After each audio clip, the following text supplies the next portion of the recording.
Welcome to Business Amplified with host Kevin A. Dunlap. This podcast is for small business owners aiming to amplify their enterprises. Explore strategies to play a bigger game by becoming an author, public speaker, podcast host, or expanding your brand in other ways. Elevate your business on Business Amplified.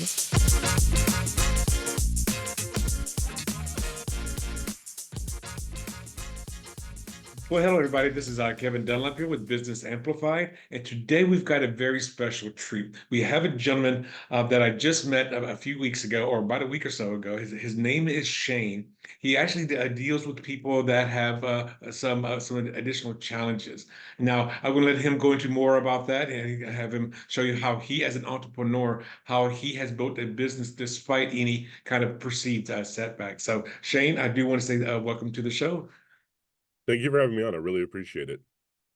Oh, my pleasure. So, Shane, the first and probably one of the most important questions I always like to start with is, who are you? What is it you do, and why do you do it? My name is Shane Thrapp. I am the father of four. I am a stay-at-home father. I also am an ADHD life coach, career coach, and I work with entrepreneurs to develop their businesses, and I run a nonprofit for the Men's ADHD Support Group. Okay. And what's the name of this business? Creating order from chaos. Creating order from chaos. Now, you say you work with people with ADHD. Is that what you're saying? Yeah, I tend to work with people with ADHD who are, later in life, anywhere between the ages of 25 to 65, kind of come to terms with what they're dealing with whenever you have a newly diagnosed ADHD or when you're deciding to take your ADHD seriously. And a lot of people are kind of lost in that realm, right? And our education system doesn't prepare a lot of people for the real world, especially neurodivergent people. So I come into play when people are at a place where they're ready to make that transition from what they are now to who they're going to be in the future. Now, is ADHD on the rise in the United States, or is it still pretty much the same across the board? We're seeing a little bit of an uptick in it, but that is more along the lines of the fault of the surveys and things like that they're using to get the information. A lot of times that they depend on what doctors are reporting and things of that nature, and a lot of people don't self-report that they have ADHD because there's a lot of stigma to it. And so when we look at the numbers, like the CDC says, like 5% of adults, 11% of children, we have to kind of take that with a grain of salt. Now, we are seeing an uptick on the mentions and the knowledge about ADHD because, well, first off, it's one of the most studied childhood development issues in the world. And people are actually starting to understand that it may not actually be an issue, but more along the lines of just a bigger part of the neurodiversity tapestry that is our minds. And we're starting to see more people being open about it and really starting to celebrate their businesses or their, the work that they do or the, parenting that they're doing, and starting to really express themselves on social media in a lot of ways, because things like TikTok, Instagram, Reels, YouTube, those really short videos, that's our jam right there, and so people are starting to be a lot more open about it. And what kind of challenges do you see that they usually experience? There's a lot of different issues with ADHD when it comes to the challenges, right? There's the often thought about like executive dysfunction or memory issues or working memory, retainment, or the distractibility or things of that nature. And these things cause people to struggle throughout their lives trying to fit in with other people. The thing is our brains think differently. They process things differently. We have a different timeline for when we're going to hit developmental marks as children. And a lot of people grow up with this mindset that they never fit in because a lot of the people around us have these neurotypical standards, and they ignore the signs of where we're struggling, and we don't gain an understanding of who we are, or we don't gain an appreciation for the things that we're good at because so many negatives are thrown at us from a very early age. And Okay, go ahead. And that causes a lot of issues whenever we get to being adults, when we're still trying to fit in with all these people. And we already have a issue with our working memory and our executive function. And then now we're adding trauma on top of that. And a lot of people with ADHD also deal with trauma, which makes all of those different issues even worse.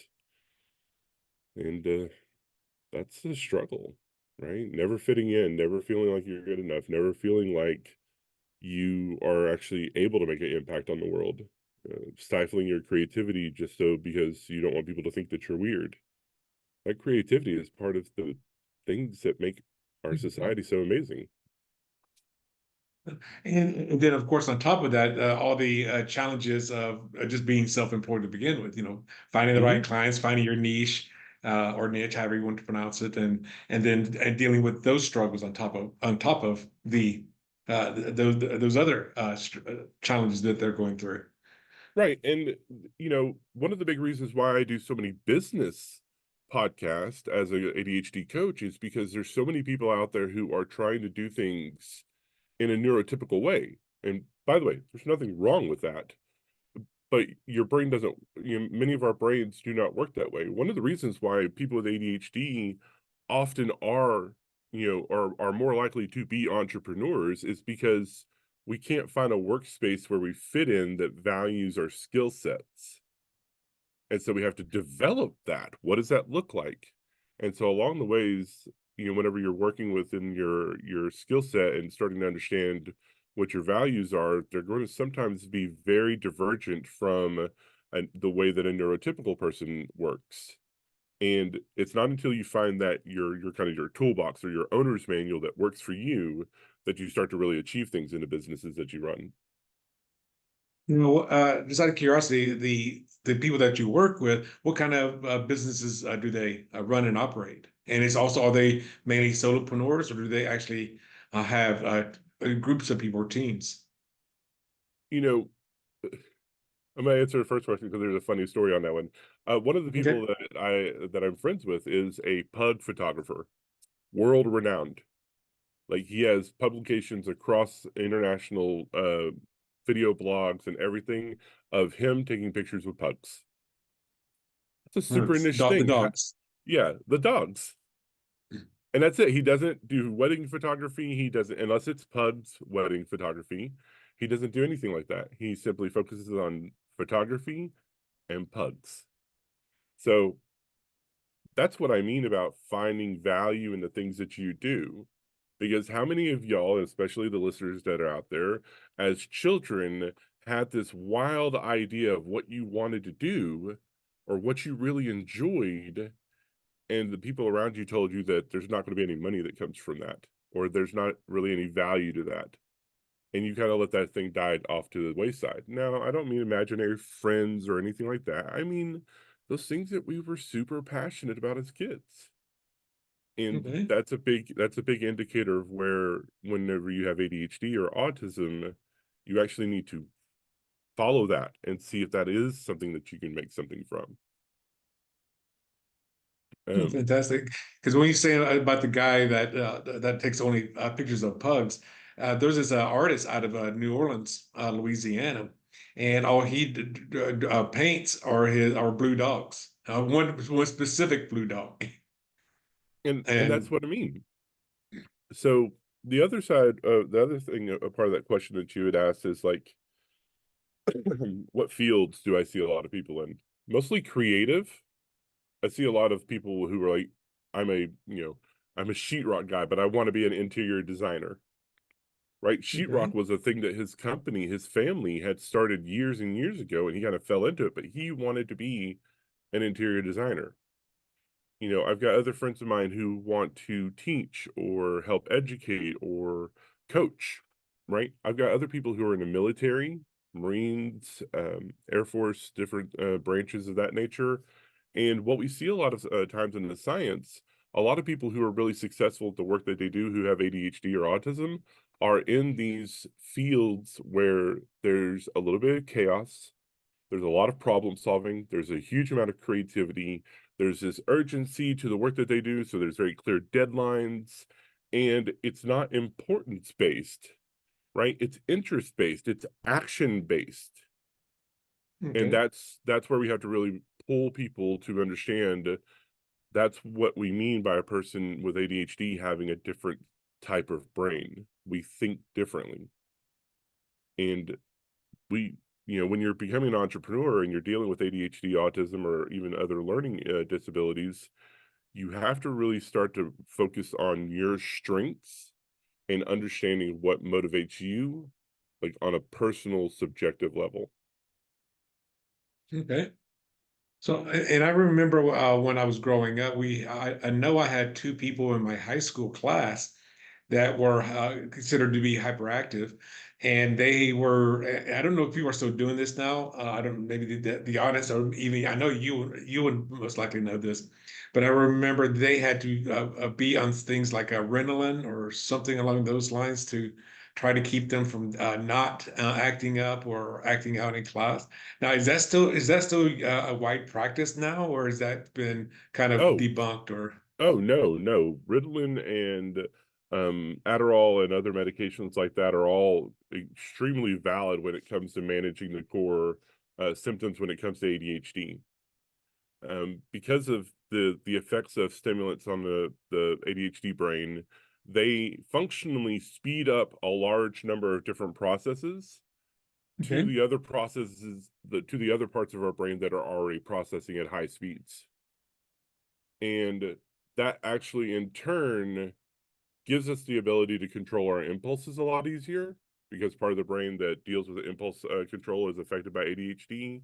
It also allows us to manage our emotions better, which is emotional dysregulation is a big part of ADHD. And it allows the rest of our working memory to actually catch up, to catch more of the input that we're getting from the world around us and retain it a lot easier. And, whereas whenever you give somebody like, Joe Blow off the street Adderall or Ritalin, their brains just go insane and they get super hyperactive and things like that. Um, any stimulant actually has more of a calming effect on people with ADHD because of how it balances the brain functions out. so would that also include things like caffeine or? Hmm. I can shotgun a Monster Energy drink and go take a nap, because what it's done is it's sped up all of the different synapses in my brain, and certain parts of the brain are keeping up with the rest of my mind, and so it calms me down. It makes it easier to process the fairly overwhelming emotional issues that a lot of us have, as well as allows us to, like, again, see the consequences to an action and slow down just a hair bit before the impulsivity kicks in. And that's why we see a lot of people with ADHD who medicate with caffeine, honestly, and because it does what it needs to do. It's not healthy, right? 20 ounces of Mountain Dew a day, probably not the best way to treat your ADHD. However, like, the other side of that coin, though, is medication is not a cure-all. Right.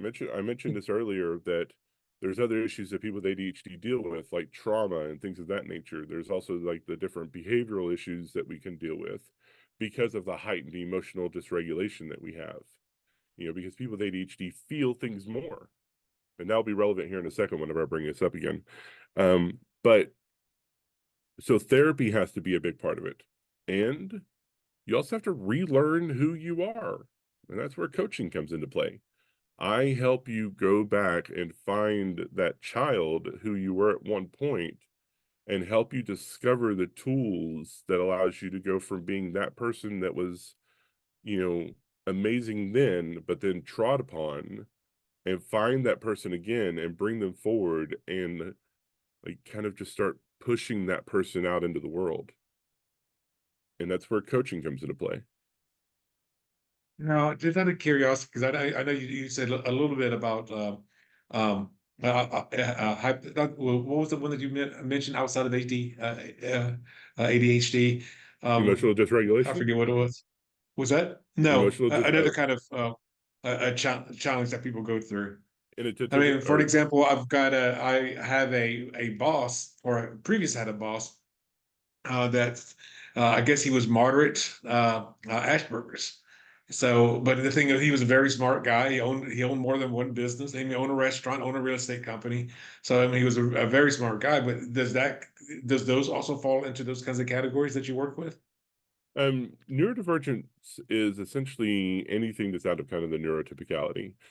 So ADHD is one of those. Autism, Asperger's is kind of it's a rude term nowadays, because the person who formed that was a Nazi scientist who, tested children. But it's autism is a spectrum of disorders and cognitive functions. ADHD is a separate thing, but there is a little bit of crossover between those two different things. And I work with anyone on those spectrums. Now, do you ever find that sometimes adults don't know that they have ADHD, maybe it's a mild form, and but they're just thinking that it's something else, or Oh, is that? massively. No, that happens all the time. Oh, really? Okay. Earlier I had mentioned like the numbers of people who sit here and they get diagnosed and things like that. The numbers of people who actually have ADHD or some form of autism is probably around 30 to 40% of this populace. In terms of American populace or around the world? Well, I'd actually throw it probably around the world because the statistics for people who have ADHD is pretty level across the board, male, female, non-binary, the whole 9 yards. Wow. Okay. That I do not know. Thank you for sharing that with us. Now let's go back. This is talking a little bit more about your specific business. Mhm. What would you say is probably one of the biggest challenges that you've experienced since you started your coaching business? I think one of the biggest challenges is for me is being a solopreneur. Being somebody who is essentially trying to do all of the things. And Hmm. I do that primarily because I've got a particular skill set that I accidentally fell into that actually covers a large number of my gaps, right? I was a project Okay. manager for 15 years, and I learned early on, before I even had ADHD, that I loved managing people and projects. That was the first thing that I learned that I was really passionate about. I love leadership. I also enjoyed taking something super chaotic and making something very ordered about it. I love taking like a huge problem and working with different people and subject matter experts and coming up with a solution that solves a problem in a most efficient and effective manner that I could. And I'm really good at it for 3 to 8 months. Okay. After that 3 to 8 months, I'm bored. It doesn't matter if the project's finished or not, because I'm one of those people whose interest changes pretty dramatically fairly quickly. And so I accidentally fell into short-term project management as a independent contractor, as a freelancer.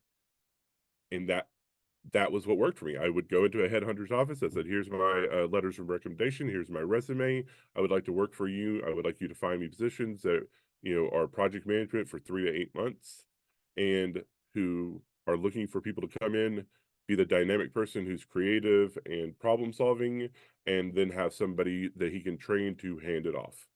It's a very specific niche, isn't it? I was very That successful is. for 15 years. So you were more like an independent contractor, or you were just a short-term hire?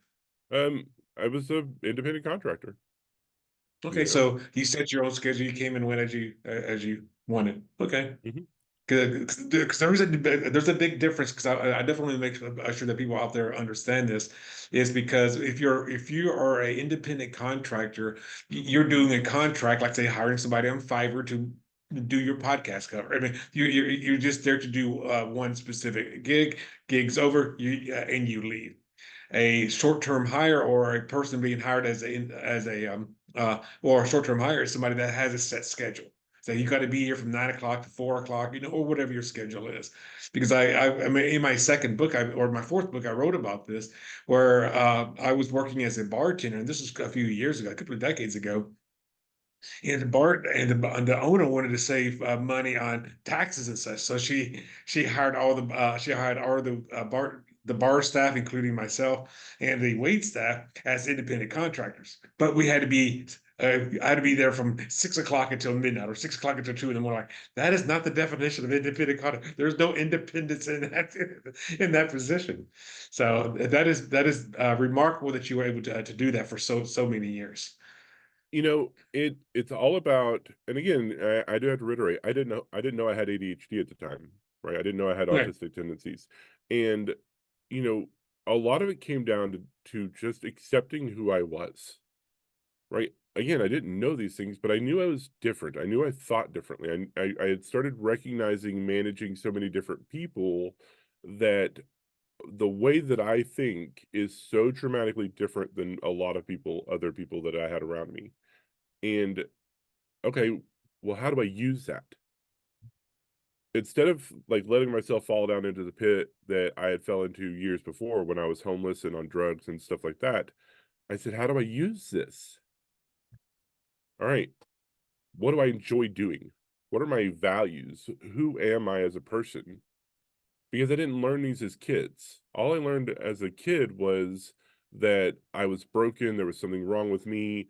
I was raised in a cult, so I was demon possessed and had a exorcism cast on me multiple times.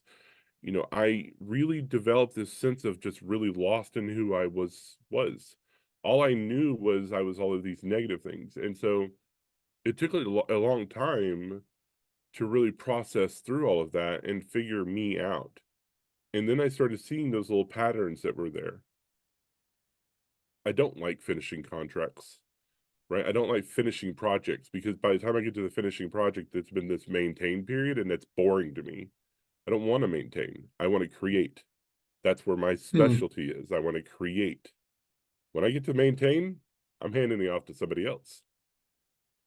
Now, are most of your clients the kind of the same way themselves? That they are more on the creative type, and they get bored after We have the project ADHD. is completed? It's our hallmark. It's part of our ADHD. We very rarely are people who can handle sticking to mundane things from day to day. There has to be a thing that really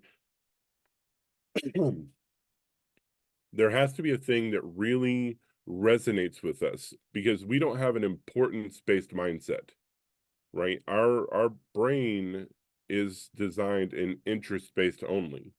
Like, that's really what we specialize in.